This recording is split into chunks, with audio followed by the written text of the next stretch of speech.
तो आनंद इसी अवसर में है, अपने अंतर के पट खोलो। हे श्रोताओं बस एक बार श्री रामचंद्र की जय बोलो। तो राम कीन विश्राम निस प्रात प्रयाग नहाए, और चले सहित सिय लखन जन मुदित मुनि से नाय। श्री राम जी ने प्रयागराज में भरद्वाज जी के आश्रम में विश्राम किया, और जैसे ही रात्रि व्यतीत होती है, प्रातः काल का स्नान करने के पश्चात श्री राम जी, लखनलाल जी, सीता जी मुनि के चरणों में प्रणाम करते हुए और मुनिराज को शरण नवाकर प्रणाम करने के पश्चात आगे वन को चल देते हैं। तो राम सप्रेम कहे मुनि पाही, और नाथ कहिए हम के ही मग जाही। अब यहाँ भगवान श्री राम जी कहते हैं कि हे मुनिराज, आप हमको बताइए कि हम आगे वन को किस मार्ग से जाएं। तो मुनि मैंने भी हंसे राम सन काई, और सोगम सकल मगे तुम्हें कहो आही।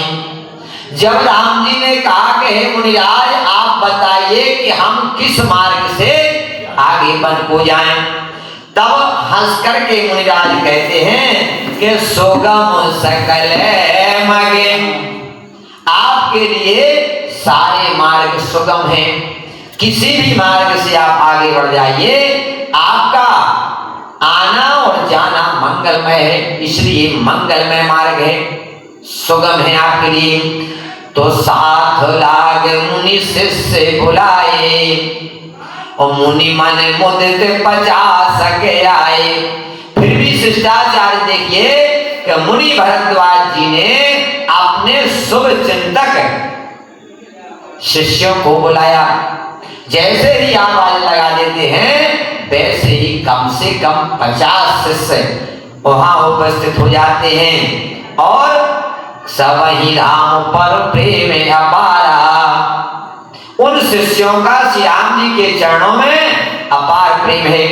उस सकल कहीं मग दीखे हमारा, सभी लोग कहने लगते हैं कि हे राजकुमार राम, हे भगवान, यहाँ का जंगल का जो मार्ग है हमारा देखा हुआ है। दूसरा कहता है हमारा देखा हुआ है। तीसरा कहता है कि हे राम जी, मार्ग हमारा देखा हुआ है। इस प्रकार से सभी शिष्य भगवान से कहते हैं कि जंगल का मार्ग है, हमारा देखा हुआ है। मुनि बैठ चारे संग तब दीन है, और जिन बहु जन्म सुकृत सब कीने। उनमें से 50 शिष्यों में से छांट करके जो विशेष जंगल का अनुभव रखते थे, बुद्धिमान थे, उन 4 शिष्यों को मुनिराज भरद्वाज जी ने श्री राम जी के साथ कर दिया, जिनके अपार पुण्य थे, जन्म जन्मांतर के पुण्य थे, ज्ञानी थे। ऐसे शिष्यों के साथ तो कर प्रणाम ऋषियाय सुपाई, और प्रेमोदित हृदय चले रघुराई। फिर मुनिराज से आज्ञा लेकर के विदा होकर के वन में श्री राम लक्ष्मण सीता जी सहित आगे वन में निकल जाते हैं, चल देते हैं। अब जब चलते हैं तो कहीं ना कहीं किसी नगर या गांव के पास से निकलते हैं, तो ग्राम निकट जब निकसह जाई, और देख दरस नारी नर धाई। जिस नगर से, जिस गांव से राम लक्ष्मण सीता निकल जाते हैं, तो वहां के आसपास के लोग दर्शन की लालसा से काम छोड़ करके और दौड़ पड़ते हैं। तो हो ही सनाथ जन्म फल पाई। क्यों? कि उनका जो अनुपम चेहरा था, अनुपम दर्शन थे। सभी लोग दर्शन करके अपना जन्म लेने का फल प्राप्त कर रहे हैं। और फिर ही दुखित मन संगो बढ़ाई।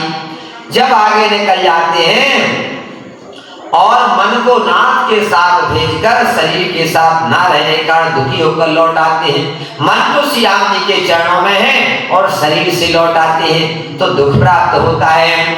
तो विदा किए बट विनय कर फिरे पाए मन काम। और उतर नहाए जमुन जल जो शरीर सम श्याम।